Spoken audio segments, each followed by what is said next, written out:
Welcome to CEO Zone's Meet the Speaker series. Today I am honored to have Preston Poore as our guest. Preston is a seasoned corporate leader, author, speaker, and known for his impactful work, and integrating faith and leadership. So it's Rip the Band-Aid Off Day, and I'm quite excited about that. For over 2 decades, he was a senior leader at Hershey Foods and a little company called Coca-Cola in the area of Atlanta, where he lives with his family. And he is known for bringing Christian values into the public workplace. And I'm very proud of that. We're recently rekindled through our affiliation and fondness of Chick-fil-A's leadership. And I'm really honored that he's one of our content partners. He has an award-winning book called Discipled Leader that anybody that's on my Christmas list got one for Christmas. And I hope they are applying the knowledge that Preston is going to share some of that with us today. And I guess I'll leave out all the other things because we're going to get into that discussion about you're a certified Maxwell trainer, an executive coach, facilitator. I know you're on several boards. You're part of some people think of a family business, a larger, very intelligent family business, as I did some Google chatting or CEO plus AI after I asked you that first question back there. So let's just dive right in because nobody came here to see me or hear me. They came here to see and hear Preston Poore. Welcome. Hey, Bill. How are you? Glad to be here. Humbled by your intro and excited to have a conversation with you today. I'm excited about the conversation myself. I woke up this morning and I forego my first cup of coffee because I was already ready to roll. I did have my second, though, in my normal spot, but it was really my first, however that works in my sick little month. So, how would you describe leadership inside a Fortune 100 company, just in a generic way? And what I'm looking for is to bring something kind of down the funnel because as you learn from public companies and then you say, well, my book is about discipled leadership. So start us up here and then bring us kind of down that funnel if you could. Yeah. So thank you for the question. It's funny when I get asked the question, what is leadership? And leadership often is, I can't define it specifically, but I know it when I see it.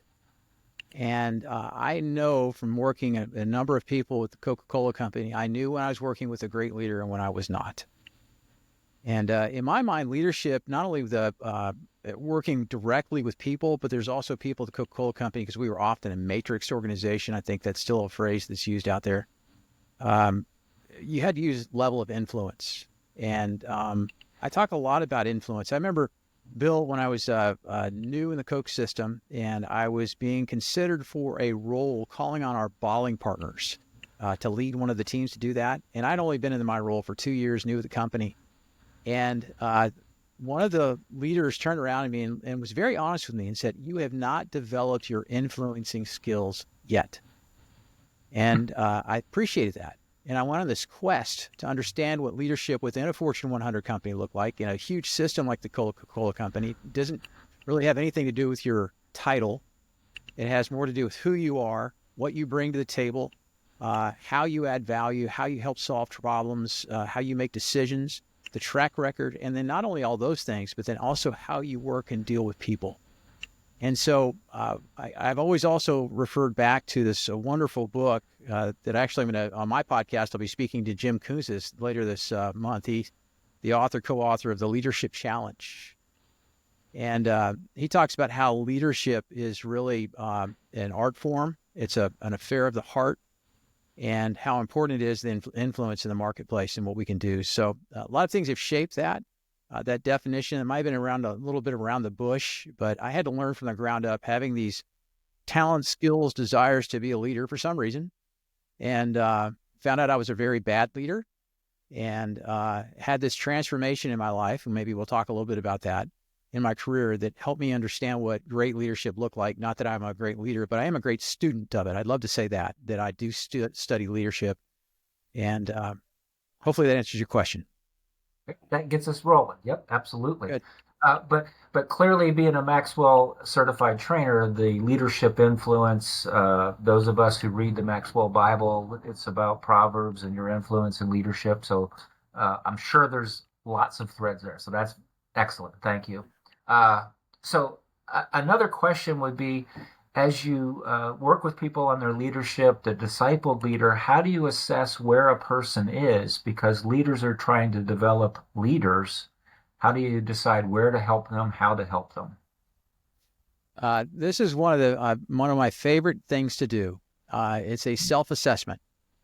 Give you a couple examples. I have done some work with Coca-Cola Consolidated out of Charlotte, and they're big on servant leadership. That's one of the things that they talk about. And I had a chance to go and talk to a couple teams, and one of the things I did, Bill, is I gave them a 5 quick question. I can't tell you what all the questions are right now, but I gave them 5 questions on servant leadership and had them rate themselves. And they came back with some good ratings. We asked why. They had conversations at the table. Then I pulled it back up in the workshop I was doing. And I said, okay, now what would your people say?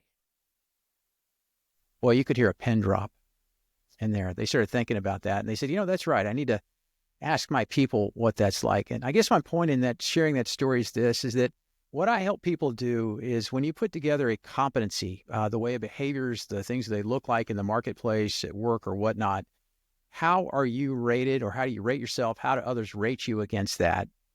And then what happens is if you're a 7 on a scale of 1 to 10, 10's perfect, how do you move from 7 to 9 or 7 to 8? And you've got that gap. Then you have to start to think about, okay, where am I lacking in that? And what can I do to develop those competencies? The neat thing is about the book I wrote, Discipled Leader, is I have 10 competencies that I've written based on my experience at the Coca-Cola Company. And I also outline not only the competencies, but I talk about what novice, proficient, and master behavior looks like. And so as you start to help somebody become aware of what that is, footing up into a standard of behavior, and then also showing what mastery looks like, most people have gaps, I hate to tell you.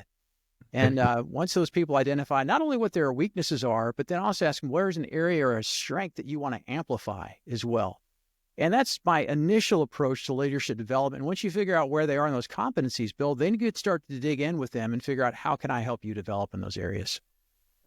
Thank you. So the next one I think is going to become complex, but what are the keys of sharing insights on leadership and faith in the workplace? Because I doubt there's a lot of people walking the globe who would think that Coca-Cola would allow you to do what you've already shared. So Yeah. how do you do that in the workplace? Yeah. So thank you. I get this question every once in a while, and I have some debate with some people on it. I think there's different levels of living out your faith in the workplace. I think the thing that comes to mind for most people is that if you're a person of faith, you are in everybody's office or in the cafeteria waving a Bible around, on the street corner, sharing the gospel. You're starting your board meeting with prayer, all those different things. A 2-minute elevator discussion turns into, a faith story or sharing on that. And I never found that to be the case at the Coca-Cola Company.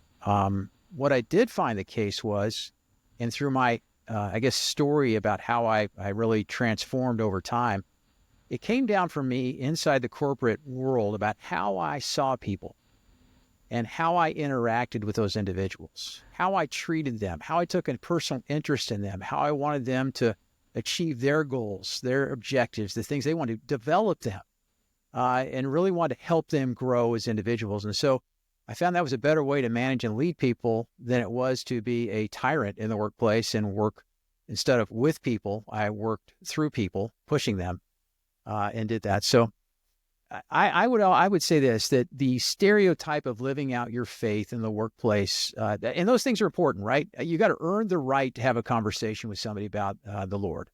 Somebody might ask you, why are you different? Why are you treating people? Why do you look at things differently this way? Why is your family healthy and mine's not? Yeah, those kinds of questions come up. You earn the right to have those conversations. You need to be prepared for that, certainly. But my approach at the Coca-Cola Company was one of trying to treat people well, build a culture, an engaged culture where people could thrive, they could flourish, they could be full of delight and joy when they came to work, and remove the toxic work environment. And that's how I found that the most effective things that we can do as leaders is to create that culture and drive that engagement. Thank you, because I know there's lots of different. I live in Lancaster County, so right here we go from Amish to Mennonite to evangelical. My Catholic friends, and pick a flavor, right? Yeah. And they all live their life a little differently and apply principles differently. I had breakfast this morning with a very hardcore, stringent Mennonite that we were doing some counseling. I won't give names, but some of his employees, back to that 360 leadership evaluation, think he's one of the hardest men they've ever worked with. And then there's other people in the same organization who thinks he's the most giving and caring. So how does he get that across the organization is one of the things we were talking about at breakfast. So thank you for that. Yeah. He didn't get his copy of your book yet because they seem to be sold out here for a little bit, but we'll be getting one. Got to call my He's publisher. yeah. Well, maybe we can help you with that. I know that. So how can you unpack for us the solution doesn't begin with what we do, it begins with who we know. Okay. Okay, and you Yes. just hit on that, but that's why I want to go just a little deeper. In case you didn't go deeper, I wanted to go a little deeper on that. So phrase that one more time. So it's not what we It's right do, it's out of who your we. book. It Okay. is, maybe I misread it. The solution doesn't begin with what we do, it begins with who we know. Yeah. Yeah. And so when you first hear that, you might think of it's more important who you know, not what you know, right? And that's the old networking phrase. But what I mean by what you just said is this: it's a personal relationship with Jesus, and that's where I've known the Lord since 8th grade, and so it's been a long time. And I tell people that I gave my life to Christ in the 8th grade, but I didn't give my career to Him until 2005. And what I started to figure out through this transformation process that happened to me, a broken career, a broken heart, a lot of tough stuff went on in my career. I finally got to a point where I started, instead of looking to myself, I started to looking to the Lord to help develop me, change me, so I could be a positive influence, a redemptive influence in the marketplace. And that's what I mean by that. It's the who. I read about that. I read another book called How is Greater Than What? And I write this phrase that don't start with why, like Simon Sinek says, but start with who. And that's our identity, right? And then the question becomes for somebody is, where do you place your identity? Who do you find your identity in? And that's the question I try to push people toward is, who defines you and how are you defined? And so I share with people about my faith, and all of that emanates this desire to help other people, to treat people well, see them do well. That's where that comes from. It's not a manipulative piece. It's an intrinsic piece that comes from inside that bubbles out and wanting to help other people. Does that make sense? Yep, it does to me. That's why I asked you the question. I love it. I rarely ask a question on this format anyway that I'm not expecting a decent answer. So then I don't know if you've trademarked this, registered it, but your define, brainstorm, decide, act, and examine process, DBDAE framework. Right. That exact framework and that exact order I had not seen until I read your book. So is it your intellectual property? I guess. Yes, it would be. And a great idea. I should trademark that acronym, if Yeah. you will. But Yeah. thank you. Yeah. Yeah. Alexander, take a note. We need to get that done for him. Need to figure that out. Yeah. But tell us about that. Why does it work so well? Why do you have another book, 21 Days of Decision Making? I'll paraphrase too. Yeah. Where did that whole concept come from? Well, so thank you for that. Let me give you a little context. The first chapter in the book is called Seek, a Disciple Leader. And what I wanted to try to express to somebody, the whole idea behind Disciple Leader is, how do you take a discipleship principle, pull it through, and show somebody what it looks like in leadership and in the workplace? That's the simple part of it. And so if you take something like wisdom and decision-making, how do you get there? How does somebody get there? And so I walk people through first I talk about the Bible, I talk about the Holy Spirit, and then I talk about divine input. And it's funny, Bill, I've taught on this and I've done surveys around this, asking people about not only divine input, but the 5 steps to decision making. And I'll say, where are you the strongest and where are you the weakest? There you go, back to that assessment stuff. And people will tell me the hardest part they have that they don't do is divine input. And so part of that chapter really is helping people talk about the importance of having a quiet time. It's that time alone with the Lord in the morning to read his word, to pray, to understand those things. And as you're doing that, you'll find that you'll get divine input on your decision making. And then what I do is I say, okay, and I did all this studying on decision making and framed my own models. As a matter of fact, I was riding my bike down a place called the Columns here in Atlanta. It's by the Chattahoochee River. And I remember just riding and letting my mind go and started thinking about this decision-making process. And I said, okay, how do I phrase this and frame it up so people can remember it? Well, it's the DBDAE, and it's what I call the Deb Day framework. And it's really simple. And I say, God, not only God gives you input, but he gave you a noodle too, right? You get to think. And so how do you think through things? And so let me walk you through. Can I real quick just walk you through those steps? Because I think it's important. And I'll tell you why here in a second. Yep. The decision-making framework really is first to define the decision that you're going to make. And this process can also be worked from a problem-solving perspective as well. But define, that's the first D, define the problem or the decision that you're going to make. When I say define, there's 3 steps to defining that I tell people. And number 1 is that you have to kind of talk about what's currently going on. And because of that, what the current situation, what's the result? And if you make this decision, the options that you have, what can you expect? And so you define the decision that you want to make and the importance and the relevance of it. Number 2, Deb Day, DBDAE. B is brainstorm. And this is just concept of coming up with a bunch of different options for making your decision. There's a famous author that said, ideas are like bunnies. If you know how to treat them, you'll have a bunch of them. And so the idea is to brainstorm and know your constraints. DBD. D is the actual decision that you make. And so I've got a 9-step process about actually making that decision and the checkpoints. One piece that I always talk to folks about, Bill, in that is values. Values is part of that checklist and making sure that you understand your values, your shared values with your organization. Most people can't. It's funny. I just mentioned being at the Coca-Cola company, going up and down the elevator. If I had 30 seconds with anybody at the company, I bet they couldn't tell me their top 3 values. When I do workshops, people look at me like a deer in the headlights. What are your values? And so I help people walk through to understand that, because if you understand what your values are, it makes it easier for you to make decisions. So that's decision making. Then I move to DBDA. A is act. And Peter Drucker said that no decision is actually made until it's implemented or acted upon. And so I've got a checklist about how do you work and think through the act. And the last one, another quote for you, is examine. And I think it was Socrates that said the unexamined life is not worth living. I play on that and I say the unexamined decision is not worth making. That makes sense. Let that sink in for a second. Of all 5 steps, the number 1 that is left out that people don't focus on is that examine. Rarely do people go back and take a look at the decision they made, why they made it, the results, and try to learn from the what happened, whether good and or bad. I know at the Coca-Cola company and even at Hershey and when I was at Ralston or other stuff that I was doing, we always moved on. There was rarely after action review. And we need to take the time as leaders, as CEOs of organizations to think through our decision-making process. So that's a long way around to tell you there's a divine input. There's a process that I help people with to think through. And the reason I do that is because it's important not only for CEOs, right? That make decisions all the time. How do you do that? And everybody's got probably some kind of framework.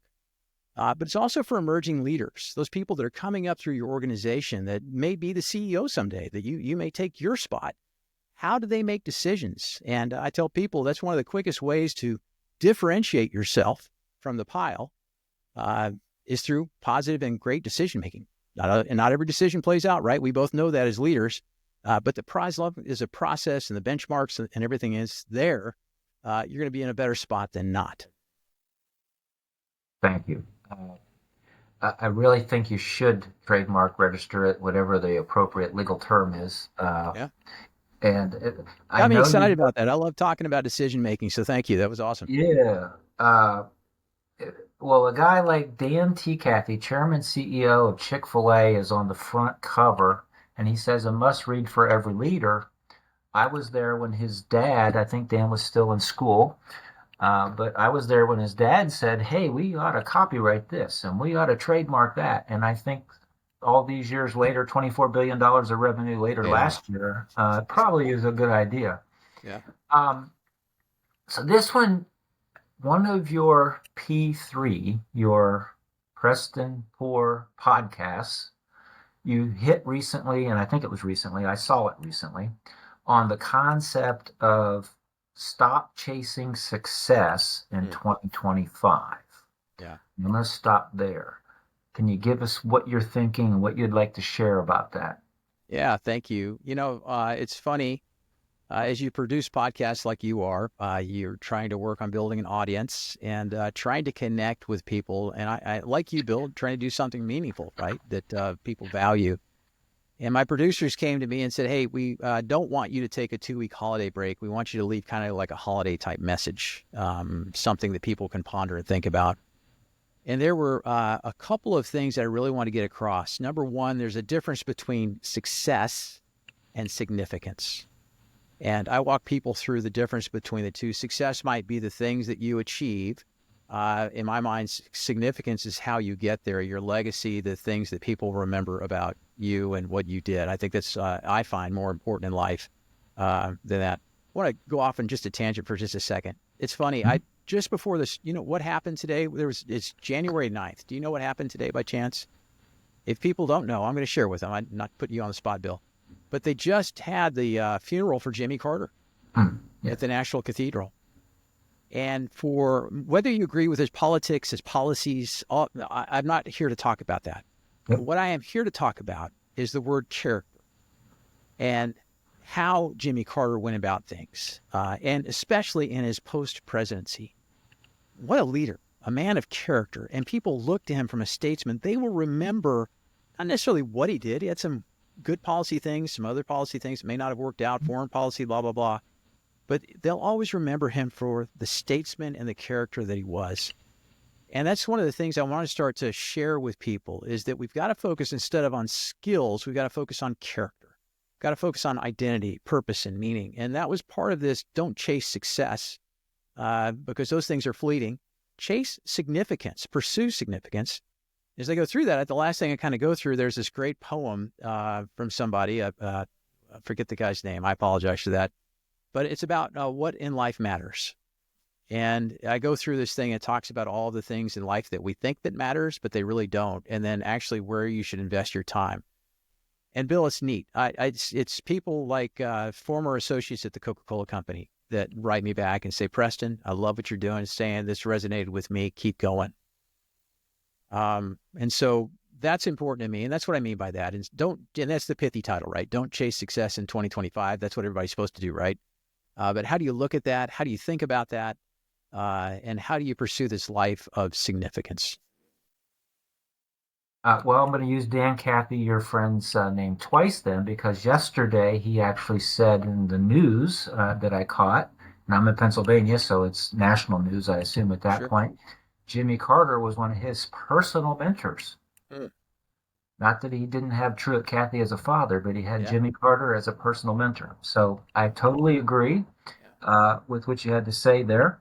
And Truett, well, he's on my mind also, was very famous when even before Wind Shaped Center was created inside the Chick-fil-A Foundation. He said to me in 1974, I think it was, "Bill," and my wife and I volunteered at what was called Boysville in Texas. He said, "Bill, this is great. I would rather we teach boys how to become men." And the concept would be other than waiting till they're older and you have to mend men and all the trouble that they've caused and the ripple effect of the bad ththings. Oh, Let's yeah. let's catch them while they're young. So Yeah. You know what? I was just looking this up because this is a quote that always resonates with me when I heard it. I heard this first through the Colson Fellows program. I don't know if you're familiar with yeah, Chuck Colson yep. and all that, but I'm a fellow now. But I heard this quote, and I think this is what Truett was getting at, and a similar thought. So I don't want to one-up Mr. Cathy at all, but Desmond said this. He said, there comes a point that we need to just stop pulling people out of the river. We need to go upstream and find out why they're falling in. And I think that's what Truett was saying. We need to go to these boys and get the boy right, and then go to, they'll become great men. Yeah. There's another analogy. Can I share this with you real quick that I've used? I learned at Dale Carnegie years ago about boys and men. There's this story, and you may have heard this, but I want to share it because I think all the CEOs and leaders that are listening, you'll get this. There's a story about a dad that comes home from a long day at work, and his son is there playing on the floor. And the son continues to bug his dad and say, hey, Dad, let's go throw the football, or let's do this. Let's go for a walk. Let's take the dog out and throw the ball. And the dad, he doesn't want anything to do with his son, basically, because he's at the end of the day. He needs to decompress, probably sitting there with his gin and tonic, whatever it is. And he looks at his son and he says, okay, I'm going to give you something to do. I'll give you a puzzle. So he rips up and this is the day when they had newspapers, so please forgive me because it's a little bit dated. But he rips the newspaper, the front page off of it, and it's got all these headlines about what's going on in the world, and he tears it up. And you know how those newspapers used to be. It'd be hard to do because you have all the words put together and all that kind of stuff. Yeah. And so the boy takes it. He says, okay, I got to go a good puzzle. And he goes away, and he comes back 5 minutes later. And he's looking at it, and he gives it to his dad, and he takes that front page. He goes, how'd you do this so quick? He goes, well, Dad, it was easy. If you turn the piece of paper over, there's a picture of a little boy. And I figured out if I could put the boy right together, the world will take care of itself. And I think that's Truett's point. I think that's Desmond Tutu's point. I think that's the point of us. If we can get people early, these emerging leaders, these people that are going to be coming through your organization, if we can coach, teach, train them, not just on skills, but on character, things that matter, right? We'll have a big influence on the marketplace. I'm going to say amen. So Steve Adams is one of our generosity content partners. I love Steve. You know Steve? Mm-hmm. Oh, darn, because I was going to have the pleasure of introducing you. Steve and I are, he's a Phillies fan. I'm a Braves fan. We bust each other's chops all season long. Okay, well, he lives. Well, absolutely love Steve. Tell him a hello for me. Okay, well, he better be watching here. Yeah. Hey, Steve. The second person is another content partner, Dr. Madupe Taylor Pierce in Sierra Leone.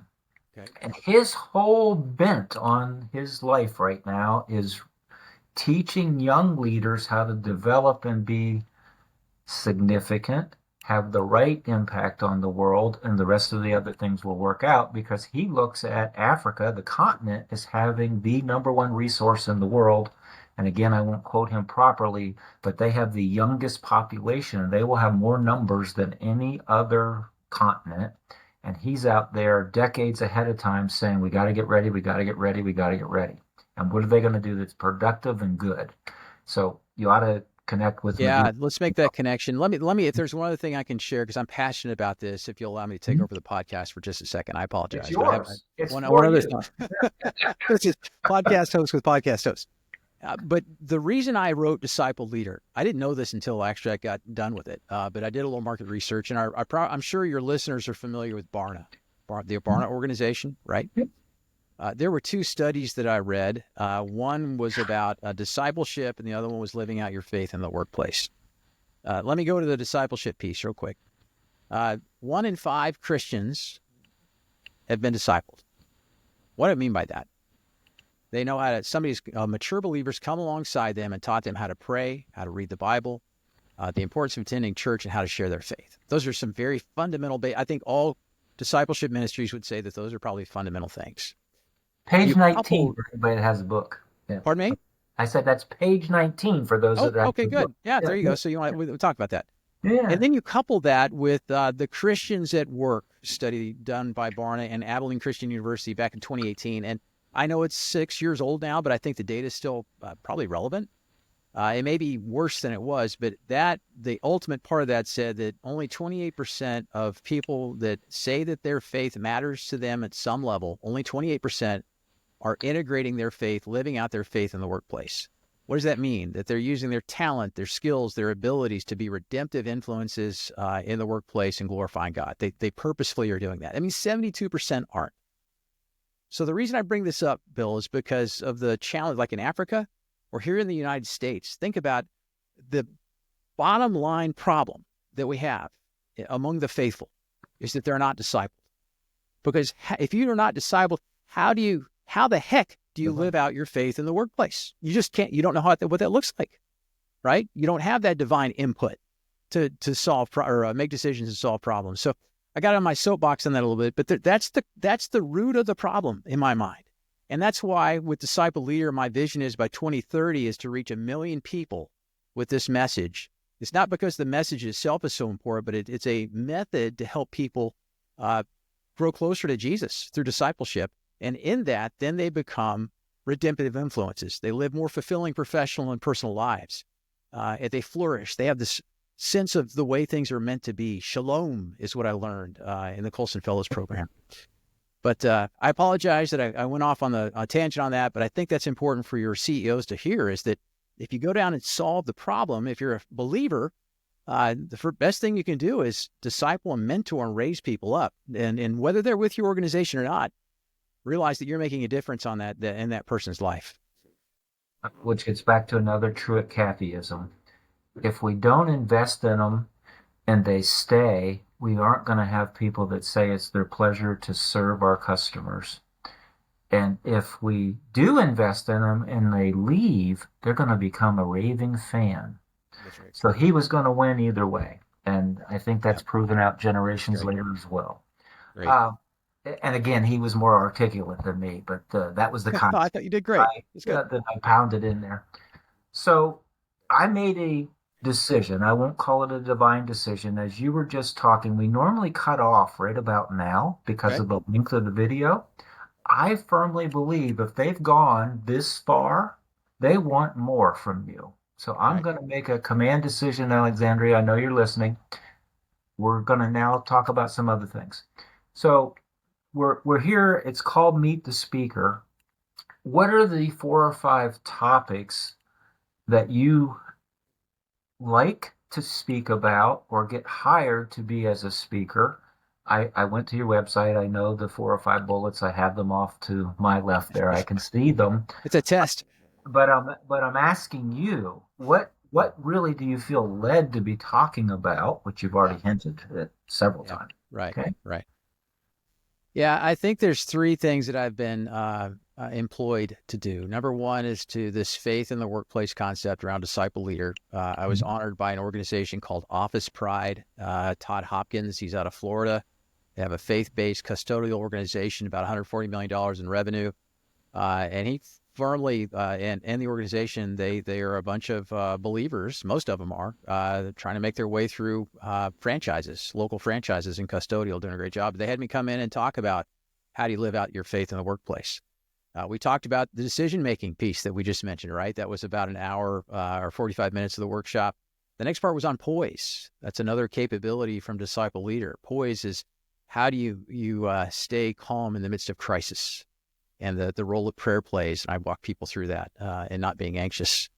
The second thing that I've been employed mostly about is becoming a leader others will want to follow. And I take this lens when I go into organizations to talk about things like vision, talk about servant leadership, different things. I talk a lot about culture. As a matter of fact, I was at, I mentioned Consolidated not too long ago, Bill. I was there last year with Frank Harrison and Dave Katz and the team, and they asked me to come and talk about empowerment and belonging. And but how did I start that? I started with culture and employee engagement and the role that these two play into that for a strong culture and equipping them on it. But those types of elements are what I talk about, how to become a leader that others will follow. I've done other topics like vision, problem solving, all those fun things. And then the third one I think that I've had the most success with is based on John Maxwell's book, Everyone Communicates, Few Connect. And that's some of the licensed content that I have. But I have found that, especially in today's age, I just got done writing my latest book, How is Greater Than What? One of the chapters is on connection. And if you look at the problem with loneliness in the United States today, that's been caused because of the COVID and people are just so isolated because of their phones and those kinds of things. How do you actually connect with another human being? And so I've had success about going into organizations and walking them through about how to connect with others, teaching them. It's simple, but teaching people how to have conversations. There's something I learned at the Dale Carnegie Company years ago called the conversation stack. And so I teach people how to have conversations with each other and have them practice it.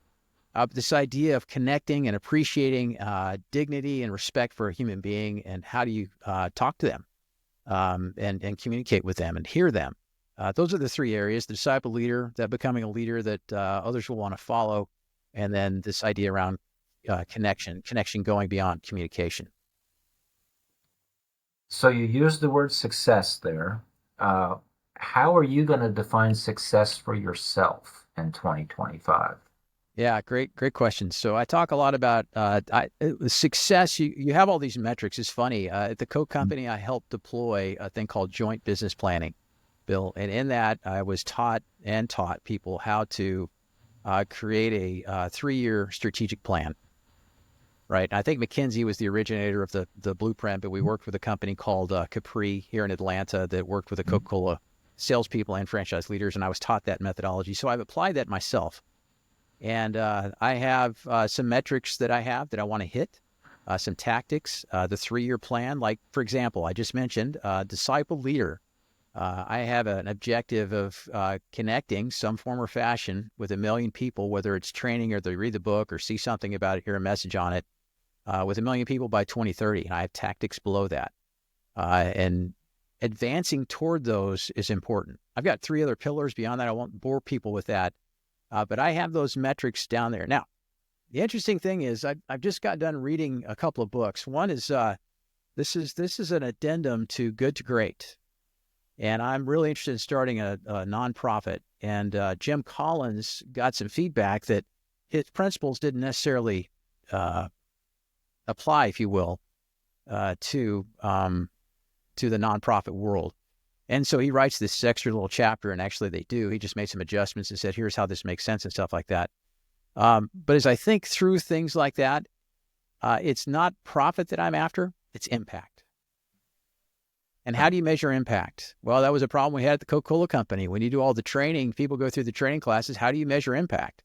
Okay, is it sales? Is it something else? Yeah, maybe, but what's the impact you might have had on the organization developing them? From a faith perspective, disciple leader, what's the impact on that? Well, the transformation, changed lives. You can ask people about the anecdotes, the stories about how things have changed. So you're asking me, how am I going to be successful this next year? I think the answer is this: if I'm obedient to what God's called me to do. That's all I'm called to do. I'm not called to get so many hits on social media. I'm not called to write 20 more articles, but I am called to follow where he's leading me. And some of these things that I put on the blueprint are after prayer. And I feel like that is where God is leading me. So as I stumble through that, I would tell you it's making an impact. So let me get really short. Let me truncate that and condense that for our listeners, right? Yeah. I would consider success, not success, but significance. And I feel like I'm making a significant impact if I'm being impactful. Mm-hmm. I actually am going through the 31-day wisdom challenge. I don't know if you're aware of that one. It's live right now. I think it's on day 9, as a matter of fact. And that would be a very similar concept that they're going through, a book of Proverbs every day. That's great. For about an hour and a half a day, and then some study and some homework. So it's about 2.5 hours, because I'm a slow old country boy. But very insightful. And I've read a chapter of Proverbs a day since 1982, according to my journals that I have closet full of. Yep. But I'm learning new things. So it's pretty exciting. Good. And I think that's where we need to be, because some people could have a 3-year plan and they could do it in 6 weeks if they really turned it over and let it go. So I like that. I like what you did.